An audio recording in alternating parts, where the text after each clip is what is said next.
மீன ராசிக்குரிய இவ்வார கோச்சார பலன்களையும் அதன் பிறகு இறுதியாக உங்களுடைய ஜென்ம நட்சத்திரத்துக்குரிய தாராபலம் கொண்ட சிறந்த நாட்கள் எவை என்பதையும் பார்க்கவிருக்கின்றோம்.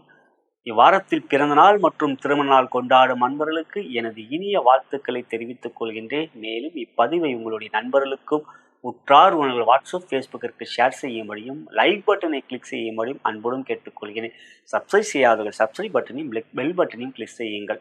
இவ்வாரத்தை பொறுத்தவரை மீனராசி சார்ந்த சகோதரிகளே, உங்களுக்கு ராசியிலே குரு சனி வக்ரமாகவும் 7ஆம் இடத்தை செவ்வாய் பார்த்து கொள்வதும் இந்த வாரத்தை பொறுத்தவரையும் அவர் தொடர்கின்றது. ஆனால் பஞ்சமாதிபதியான சந்திர பகவான் இவ்வாரத்தில் ராசியில் இருப்பதும் பிறகு உங்களுக்கு 3ஆம் இடத்துக்கு செல்லும் ஓரளவுக்கு சாதகம். அதே சமயத்தில் 4லே சுக்கிரன் குரு, அதே போலவே 5லே சூரியன் புதன் என்று கோள்கள் சாதகமில்லாதவாகவே இந்த வாரமும் அமைந்திருக்கின்றது. 6லே கேது இருப்பது தான் யோகம். இந்த 6ல் இருக்க கேதுவோடைய அதிதேவதா கணபதி. இந்த வாரம் 12ஆம் தேதி மகா சங்கடர சதுர்த்தி, அதுவும் செவ்வாய்க்கிழமையில் வருது. பொதுவாக செவ்வாய்க்கிழமையில வந்தால் அது அங்காரக சதுர்த்தி, அங்காரக சங்கடர சதுர்த்தி, அதுவும் மகா சங்கர சதுர்த்தி வந்து ரொம்ப ரொம்ப யோகம். ஆகையால் எப்பொழுதுமே நான் இப்போ சொல்ல 6ல் இருக்க கேது தாங்க உங்களுக்கு பலமாக இருக்காங்க. எனவே பொது பலனாக மனநிலை ஆரோக்கியம் என்று பார்க்கும் அதை பலப்படுத்துவதற்கு தினந்தோறும் கணபதி ஆலயம் நீங்கள் செல்ல வேண்டும். இந்த வாரம் பார்த்தீங்கன்னா குறிப்பாக செவ்வாய்க்கிழமை ஒரு சங்கட சதுர்த்தி தவறாமல் உங்கள் பெயருக்கு அர்ச்சனை செய்யுங்கள், அபிஷேகத்தில் கலந்து கொள்ளுங்கள். வீட்டில் ஒரு விநாயகர் சிலையை வச்சுக்கோங்க. அதை தினந்தோறும் உங்களால் முடிஞ்ச பன்னீர் கிடைக்கும், பால், இதெல்லாம் நம்மளால் வாங்கக்கூடிய ஒன்று. அதனால் அபிஷேகம் பண்ணுங்கள். அந்த அபிஷேகம் பண்ணுவதனால் கணபதி மனம் கொண்டு வினைகளை அகற்றக்கூடிய விநாயகர் உங்களுக்கு பரிபூர்ணமாக கணங்களின் அதிபதியுடைய அருளை பெற்று சகலத்திலும் 7 சனியால் இருந்தாலும் ஜென்ம சனியாக இருந்தாலும் அது உத்திரட்டாதி இப்போ வக்ரமாக இருக்கனால பாதிப்பில்லை. ஆனால் மனம் குழம்பு செவ்வாயும் சனியும் பார்த்துக்கிறனால அன்பை காட்டினவங்களே உங்ககிட்ட கொஞ்சம் பொறுமை இழப்பார்கள். என்னதான் நீ பண்ற அப்படின்ட்டு யாரா உங்க மீது அன்பையும் பாசத்தையும் காட்டினவங்க உங்கள்கிட்ட கொஞ்சம் விலகி இருப்பாங்க. அதுதான் இந்த மனதை கெடுக்கும், ஆரோக்கியமானால் பாதிக்கும். ஆனால் 6க்குரியவன் சூரியன், அவன் 5ல் கேதுல 6 கேதுல இருக்குன்னா ஆரோக்கியத்தில் ஒன்றும் பிரச்சனை இல்லை. இருந்தாலும் வயிற்று சம்பந்தப்பட்ட பிரச்சனைகள், சிறுநீரகம் பற்றப்பட்ட இந்த நீர் சம்பந்தப்பட்ட பிரச்சனைகள், சிறுநீரகம் அதில் பாதிப்பு இருக்கும், ரொம்ப கவனமாக இருக்கும். சூரியன் 6 கூட மிக விரைவில் அடுத்த வாரம் சூரியன் உங்களுக்கு 6ல் வந்துடுவார். இந்த வாரத்தை பொறுத்தவரை ஆரோக்கியத்துக்கு பெரிய அளவிலே பாதிப்பு இருந்தாலும் மனதை கெடுக்கக்கூடிய நிலை இப்போ கணபதி வணங்குவது நல்லது. இந்த வாரத்தை புது பலனாக இறை வழிபாடு அதிகப்படுத்துவது நல்லது. அதுவும் சங்கட சக்தி என்று கணபதி ஆலயம் செல்லுங்கள். மொத்தத்தில் இந்த வாரம் இறை வெளிப்பாடு செய்திருந்தால் நல்ல விதமான நன்மையும் யோகமும் கொடுக்கக்கூடிய வாரமாக கோள்கள் அவ்வாறு இருக்கு. கோள்களின் கோலாட்டத்தை தவிர்க்கவே முடியாது. நான் எங்க போய் தப்பிக்கிறது? ஆகையால் இந்த வாரம் இறை வழிபாடை அதிகப்படுத்துங்கள். நலம் பெருக வளம் பெருக. மீன ராசிக்குரிய தொழில், வியாபார, வேலை மற்றும் பொருளாதாரம் என்று பார்க்கின்றவர்கள் ராசிக்கு 10க்குரியவரையும் ராசியாதிபதியான குரு அவர் 10ஆம் இடத்தை பார்க்கிறார். எனவே தொழில் வியாபாரத்தில் நீங்கள் உழைப்பை கொடுப்பீர்கள். அந்த உழைப்புக்குரிய பலன்கள் நிச்சயம் உங்களுக்கு கிடைக்கும்.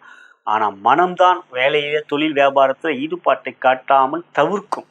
அதுக்குத்தான் நான் சொன்னேன் கணபதியை வணங்கி வரணும். மற்றபடி நீங்கள் வேலையை போனீங்கன்னா உங்கள் தொழில் வியாபாரத்தை நீங்கள் திறந்துட்டீங்கன்னா நிச்சயம் அன்றைக்கி உங்களுடைய நினைப்பு மனசுக்கேற்ற லாபத்தை நீங்கள் பெறுவீர்கள். கடன் பிரச்சனை இருக்குது, கடன் பிரச்சனை இப்போ இருக்குது. அந்த கடனை தீர்க்கக்கூடிய ஒரு மனம் குழப்பத்தில் இருக்கக்கூடிய நிலை மாற்ற வேண்டுமென அனுமன் சாலிசாவை தினந்தோறும் இந்த வாரம் உங்களுக்கு லாபம் இருக்கக்கூடிய வாரமாக இருக்கும். காரணம், உங்களுக்கு குரு தன்னுடைய சொந்த நட்சத்திரத்தில் புனர்பூசத்தில் 13ஆம் தேதி வந்துடுவார். அது உங்களுக்கு ரொம்ப நல்லது. ஆகையால் இந்த வாரத்தை பொறுத்தவரை அந்த 13ஆம் தேதிக்கு அப்புறம் குரு புனர்பூசத்தில் வரும்போது குரு 4ல் இருந்தாலும் உங்களுக்கு நன்மையைத்தான் செய்வார். தொழில் வியாபாரம் லாபமாக இருக்கும். 13ஆம் தேதியில இருந்து நல்லா பாருங்க, நிச்சயம் நடக்கும். அது 13ஆம் தேதி தொழில் வியாபாரத்தில் லாபம் இருக்கும். அதாவது உத்தியோகம் என்று பார்க்கின்ற வேலை, உத்தியோகம் என்று பார்க்கின்ற பொழுது அரசு பணியில் இருக்கின்றவர்கள் பொறுமை காட்டுங்கள். இந்த வாரத்தை பொறுத்தவரை அடுத்த வாரம் உங்களுக்கு ரொம்ப நல்லா இருக்குது. 13ஆம் தேதி குருவும் சாதகமாக வரா. வேலையை பற்றி குழப்பிக்காதீங்க, கொஞ்சம் அமைதியாக முடிஞ்சால் லீவ் போட்டுங்க. இந்த வாரம் 13ஆம் தேதிக்கு அப்புறம் அரசு பணியில் இருக்கிறவங்களுக்கு நீங்கள் நினச்சா லீவ் போடலாமே, அரசு பணியெல்லாம் லீவு தான் உங்களுக்கு ஏற்பட்டு கொடுப்பாங்களே. ரயில்வே வங்கி பணிகளுக்கும் அவ்வாறு 13ஆம் தேதிக்கு அப்புறம் உங்களுக்கு நல்ல மாற்றங்கள், உங்களுடைய சிரமங்கள் மாறும், குறையும். வேலை மாற்றம் எதிர்பார்த்து இடமாற்றம் எதிர்பார்த்து கொண்டிருப்பவர்கள், டிரான்ஸ்ஃபர் போன்றவர்களுக்கு இந்த வாரம் சாதகமாக இருக்கும் பிற்பகுதியிலே. அதாவது ஐடி துறை என்று பார்க்கின்ற பொழுது இந்த வாரம் ஓரளவுக்கு சாதகமாகவே இருக்கின்றது. உழைப்புக்கேற்ற வெற்றிகளும் பாராட்டுகளையும் பெறுவீர்கள். எந்த ஒரு முயற்சியும் மனம் தளர மாட்டீர்கள். அதில் சாதகமும் இருக்கக்கூடிய வாரமாக இருக்கின்றது. அதே போலவே கலைத்துறை என்று பார்க்கின்ற பொழுது இந்த வாரத்தை பொறுத்தவரை கலைத்துறையிலே பெரிய அளவிலே சாதகம் இல்லை. எடுக்கின்ற எந்த ஒரு முயற்சியும் சில தடைகள், கடன் பிரச்சனை தலைக்கு மேல இருக்கும். இந்த கடன் பிரச்சனை தலைக்கு மேல இருப்பதனால சில பதற்றங்கள், மனக்குழப்பங்கள், மற்ற ஈடுபாட்டுகளே இல்லாத ஒரு வண்ணமாக இந்த வாரம் இருக்கும். அரசியல் என்று பார்க்கின்ற பொறுமை காட்ட வேண்டும். எடுக்கின்ற எந்த ஒரு முயற்சியிலும் எல்லா பக்கமும் கதவு மூடிக்கிட்டு இருக்கே, எனக்குன்னு ஒரு ஒளி கிடைக்காதாங்க, நிச்சயம் கிடைக்கும். அது ஆவணியில் தான் சூரியன் வந்து 6க்கு வரார். இருந்தாலும் ஜாதகம் ஒரு முறை பார்த்து கொள்ளுங்க. தலைவர் தானே நீங்கள், ஜாதகம் ஒரு முறை பார்த்துருப்பீங்க, நேரம்லாம் பார்த்துருப்பீங்க. பார்த்துட்டே நீங்கள் அமைதியாக இருக்கக்கூடியவனால தலைவர்கள் ரேஞ்சில் இருக்கவங்க நிச்சயம் பார்க்காமையா இருப்பீங்க. இந்த வாரமும் கவனமாக இருங்க. ஆடி பொருள் முடியட்டும், அடுத்ததாக பார்ப்போம்.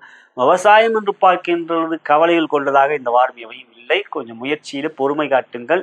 மிக விரைவில் நல்ல மாற்றங்கள் உங்களுக்கு இருக்கின்றன. இதுவே தொழில், வேலை மற்றும் பொருளாதாரம் இந்த வாரத்தில் அமைந்திருக்கக்கூடிய பல. இந்த வாரமும் இறை வழிபாட்டை தொடருங்கள். கணபதி ஆலயம் தினந்தோறும் செல்லுங்கள். அனுமன் சாலையை தினந்தோறும் கேளுங்கள். நலம் பெருக, வளம் பெருக. மீனராசிக்கான குடும்பம் மற்றும் காதல் உறவுகள் என்று பார்க்கின்றவர் 2ஆம் இடம் குடும்பஸ்தானம். அவ்வீட்டுக்கு அதிபதி செவ்வாய் 7ல் போய் உட்காந்து நேர வக்ரசனியுடன் பார்வை பெறுறார். 8ஆம் பார்வையா 2ஆம் இடம் குடும்பஸ்தானத்தை பார்க்குறார். உங்களுடைய கணவனோ அல்லது உங்களுடைய மனைவி அவங்க உங்க மேல பயங்கர கடுப்புல இருப்பாங்க, பயங்கர கோபத்துல இருப்பாங்க. என்ன நீங்க பண்ண தப்பு தானே. உங்களுடைய மனைவி உங்க மீது அதிக கோபமாக இருப்பார்கள். உங்கள் கணவர் உங்கள் மீது கொஞ்சம் பரிதாபம் போடுவார், புரிஞ்சு கொள்வார். மனைவிக்கு 7 சனி நடக்குதுன்ட்டு இருந்தாலும் புரிய வையுங்கள். சின்ன சின்ன பிரச்சனையை பெரிதுபடுத்தாதீர்கள். இந்த வாரம் அமைதியும் மற்றும் அன்பையும் பெறுவதற்கு கணபதி ஆலயம் கவராமல் செவ்வாய்க்கிழமை என்று செல்லுங்கள். அவை செய்து வந்துள்ள சகோதர சகோதரிகளே, நிச்சயம் குடும்பத்தில் உங்களுக்கான ஆதரவும் அன்பும் கிடைக்கும். காதல் இந்த வாரம் ரொம்ப ரொம்ப கவனம். இந்த வாரம் பொறுத்தவரை எதற்கும் ஒரு மாதிரியான வார்த்தைகளை பேசி கோபத்தோடு நீங்கள் அவங்ககிட்ட வாங்கி கட்டிப்பீங்க. காதலித்து கொண்டிருக்கிற காதலனும் அல்லது காதலியும் கவனம் வேண்டும் வார்த்தையிலே. காதலை வெளிப்படுத்தலாமா? கணவன் மனைவி காதலிக்கே பயமுறுத்துறான்னா உண்மையை தான் கோலாட்டம் இப்படி இருக்கே. ஆகவே காதலை வெளிப்படுத்த தவிர்ப்பதே இந்த வாரம் நல்லது. எனவே குடும்பம் மற்றும் காதல் உறவுகளை பொறுமையும் காட்டுங்கள். அவங்களிடம் கொஞ்சம் பொறுமை இழக்க வைக்காமல் பேச்சிலே கொஞ்சம் இனிமையும் காட்டுங்கள் என்றால் இந்த வாரம் மகிழ்ச்சியும் சந்தோஷமாக. இறை வழிபாடு என்றால் நான் ஏற்கனவே கூறிதான் அனுமன் சாலிசா, அதை கேட்டே வாருங்கள். காக பூஜனை வணங்கி வாருங்கள். இதுவே இந்த வார பலன். நலம் பெருக, வளம் பெருக. மீன ராசிக்குரிய சிறப்பு கவனம் மற்றும் இறை வெளிப்பாடு என்று இவ்வாரம் பார்க்கின்ற பொழுது சிறப்பு கவனம் கணபதி தான். செவ்வாய்க்கிழமை வராரே, அங்காரக சதுர்த்தி, மிக மிக அற்புதம். அங்காரக சங்கட சதுர்த்தி. அதுக்கப்புறம் சனிக்கிழமை வர கோகுலாஷ்டமி, அஷ்டமி சனிக்கிழமை வந்து சிறப்பு. எனவே அந்த 2 நாள் தவறாமல் இறை வெளிப்பாடு செய்யுங்கள். உங்கள் பேருக்கு அர்ச்சனை செய்யுங்கள். அனுமன் சாலிசாவை தினந்தோறும் கேட்டு வாருங்கள். கணபதி ஆலயம் அருகில் தினந்தோறும் போங்கள். மீனராசி என்பதிலே இதுதான் இப்பொழுது. மேலும் நீங்கள் பூரட்டாதியிலே பிறந்தவர்கள் குபேரரை வணங்கி வாருங்கள். அதாவது பூரட்டாதியிலே பிறந்தவர்கள் குபேரரை வணங்குவது ரொம்ப நல்லது. அதே போல உத்திரட்டாதியிலே பிறந்தவங்க காமதேனு, அதே போல ரேவதியில பிறந்தவங்க சனீஸ்வர பகவான் என்று இவங்களை வணங்கி வருவது ரொம்ப ரொம்ப நல்லது. அவ்வாறு செய்வது உங்களுக்கு நன்மையும் யோகத்தையும் தரும். வாரத்தை பொறுத்த இறைப்பாடு அதிகப்படுத்துவது யோகத்தையும் நன்மையும் தரும். நலம் பெருக, வளம் பெருக.